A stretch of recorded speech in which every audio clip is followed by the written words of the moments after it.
Endoscopy, colonoscopy দুটি পরীক্ষা পদ্ধতি, কিন্তু মানুষ আতঙ্কিত।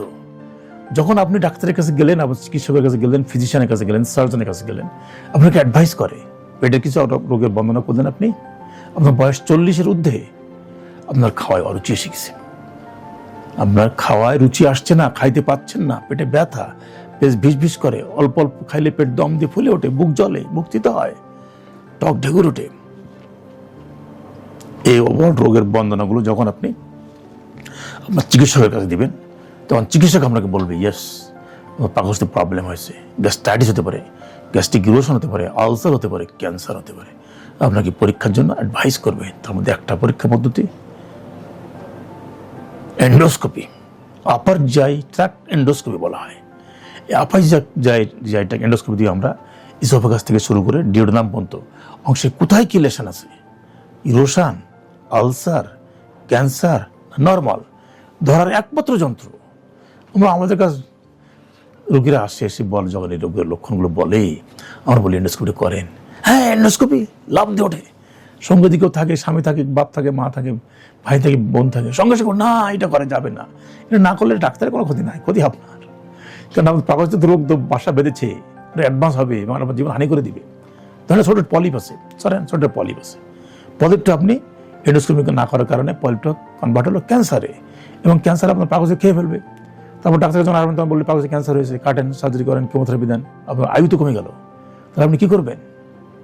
ওই রোগ নিয়ে কি বসে থাকবেন, নাকি আপনার চিকিৎসকের পরামর্শ অনুযায়ী আপনি এন্ডোস্কোপি করবেন? এটা কোনো ভয় নাই কোনো রকম। এন্ডোস্কোপি কীভাবে করি?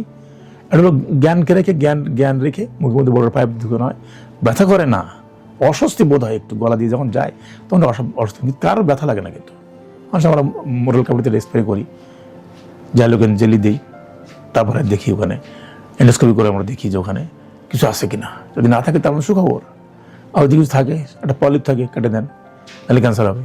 যদি আলসার থাকে, বায়োপসি নেন, বেলনেস লিঙ্ক যাচ্ছে কিনা দেখেন।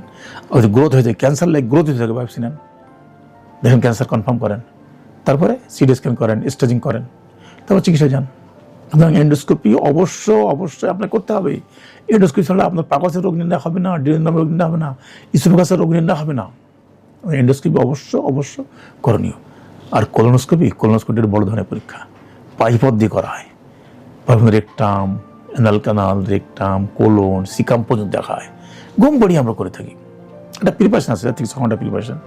সমস্ত কোলনকে মলমুক্ত করে, ওষুধ খাওয়াই মলমুক্ত করে, ঘুমের ইঞ্জেকশন দিয়ে আরামদায়কভাবে করা হয়।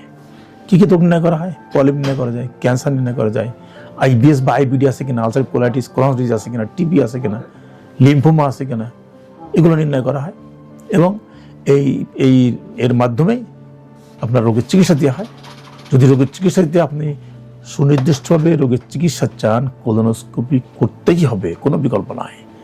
অনেকে বলে আমার খাইলে পায়খানা হয়, খাওয়া মাত্রই পায়খানা হয়। আমরা বলে থাকি আপনার হয় আইবিএস আছে, নাই আইবিডি আছে। বুঝতে গেলে আপনাকে কোনোসি করতে হবে। অনেকে বলে যে আমার ক্যান্সার আছে, আমার পাইলস আছে, এরকম বলে সেখানে আপনাকে কোলোনোস্কোপি করতে হবে।